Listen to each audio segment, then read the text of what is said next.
Así estamos en Cuba hoy. Todo lo que se viene en el octavo Congreso del PCC, mientras hay cambios en la cúpula militar. ¿Cómo están, amigos? Bienvenidos a Noticias Importantes. Comenzamos. Golpe de realidad. El tardocastrismo aterrizando en Cuba tras un largo viaje por la Vía Láctea.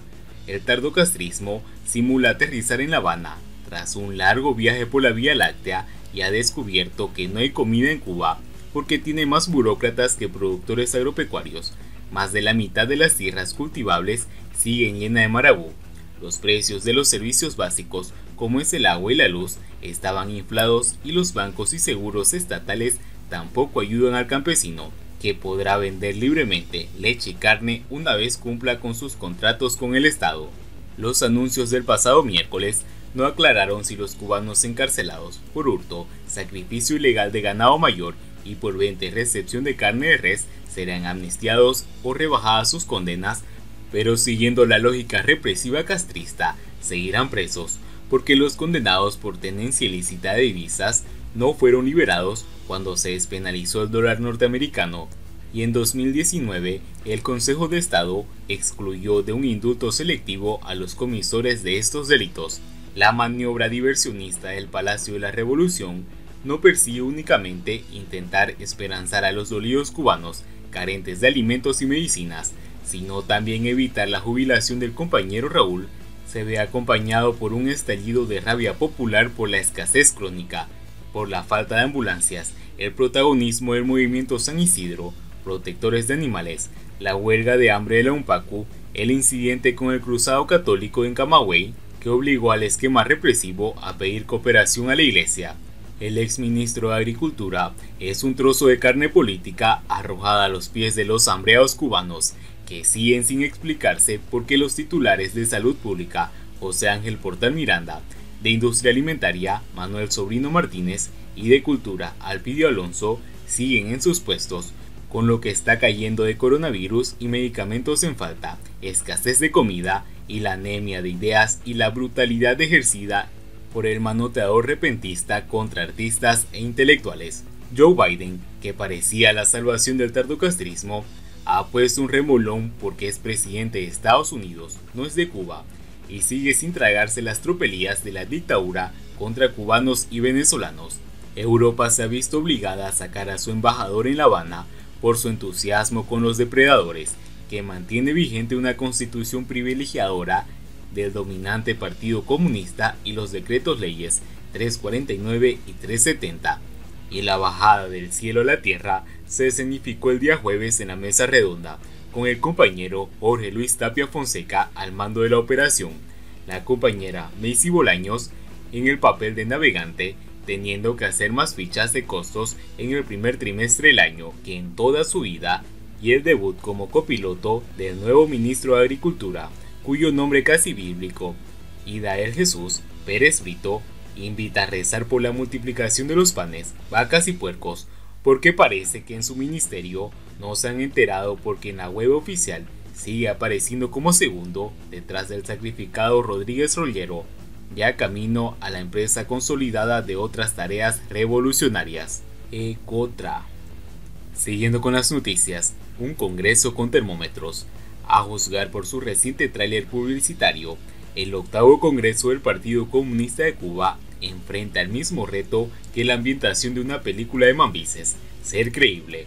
Una estrella que, aunque no lo parezca, sigue siendo sabia, presidirá la cita del que ya Grama definió como un partido para siempre único, porque garantiza la unidad de todos los cubanos que desean continuar construyendo una sociedad más democrática, inclusiva y justa, en un mundo en el que prevalece la fragmentación política de fuerzas de izquierda frente al avance del neoliberalismo.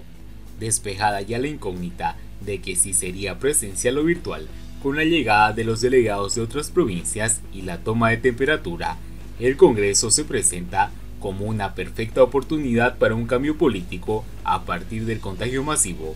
Imagínese un brote de COVID-19 que arrase con toda esa gente con camisetas rojas y gastada retórica bélica. ¡Qué gran transformación propiciaría! Mi nivel de expectativa, como la de tantos cubanos, es muy bajo, Lo dijo el corresponsal de Associated Press, Aliana Bárbara López, historiadora y coordinadora de la Joven Cuba. Este es el tercer congreso consecutivo que se está hablando de necesidades de cambio. Cuando uno sabe que cada congreso demora 5 años y este es el tercero, ya vamos viendo que es una década perdida tratando de cambiar. Hay mucha retórica, tratan de resolver los problemas de Cuba con puros conceptos. Es obvio que López, tan pesimista, no ha tenido en cuenta la posibilidad del contagio masivo. Para evitarlo, sin embargo, las autoridades dicen que todas las delegaciones están cumpliendo protocolos sanitarios que impone la pandemia, al menos antes de entrar al Hotel Palco, adjunto al Palacio de Convenciones, sede del evento. Mucho termómetro chino, mascarilla, alcohol y adjetivos, cita histórica, de importancia estratégica para el destino del archipiélago, garantía de la continuidad del proceso revolucionario y la irreversibilidad del socialismo. Eso es lo que aparece ahora en la prensa oficial. Agencias extranjeras menos pomposas hablan del PCC versus Internet o de las 5 cosas que hay que saber sobre el Congreso. La gran duda es, por supuesto, si Raúl Castro, a punto de cumplir 90 años, cumplirá también su promesa de ceder el puesto de primer secretario del Partido Único a cada vez menos popular presidente y títere castrista Miguel Díaz-Canel de 60. Parece por lo menos injusto que Raúl se vaya a cuidar a sus nietos sin que nadie le pregunte por el famoso vaso de leche que sus nietos sí habrían tomado. Lo otro es la crisis, que ahora sí parece seria, tras la parálisis, sin perspectivas de recuperación a corto plazo del turismo, la gran apuesta económica de Gaesa. Mientras la mayoría de los cubanos pasan largas horas en las colas frente a los mercados semivacíos, los delegados del Congreso harán 1000 juramentos o recordarán la gran victoria de Girón. Despejada ya la duda sobre el factor Biden, la retórica que veremos en este Congreso será mucho menos digerible que en otras ocasiones anteriores. Vaticino también un triunfalismo vacunal que coincidirá con las peores estadísticas de la pandemia en la isla, pero sobre todo, el Congreso estará completamente desconectado del creciente malestar provocado por la reciente unificación monetaria y todos sus efectos: devaluación, subida de precios, inflación y la reducción considerable del poder adquisitivo de la gente. Mientras que el tráiler publicitario del PCC muestra mambises a caballo, personas llenas de alegría que corren, cantan y bailan, las calles de Cuba se van llenando de gente molesta, de todas las edades, con ceño fruncido y cada vez menos miedo en el cuerpo. Y justamente para ellos, para saber cómo controlarlos, es también que se hace este Congreso de los Termómetros. Siguiendo con las noticias, Raúl Castro sustituye al general Leopoldo Sintra Frías al frente de las Fuerzas Armadas. Raúl Castro sustituyó el día jueves al general Leopoldo Sintra Frías como ministro de las Fuerzas Armadas Revolucionarias, FARC, y designó en el puesto al otro general del Cuerpo del Ejército, Álvaro López Miera, mediante el acuerdo del Consejo de Estado, indicaron fuentes oficiales en La Habana.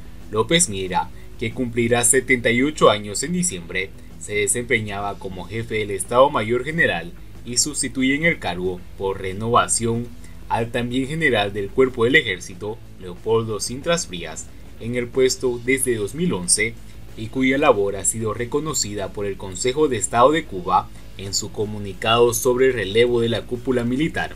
El relevo en la máxima jefatura del ejército cubano se produce en vísperas del inicio del 8º Congreso del gobernante Partido Comunista de Cuba, PCC, y aunque aún no se ha informado quién será el nuevo jefe del Estado Mayor, la promoción de López Miera podría indicar que el gobierno teme una revuelta popular incontrolable, como avanzó el opositor Guillermo Coco Fariña en una entrevista.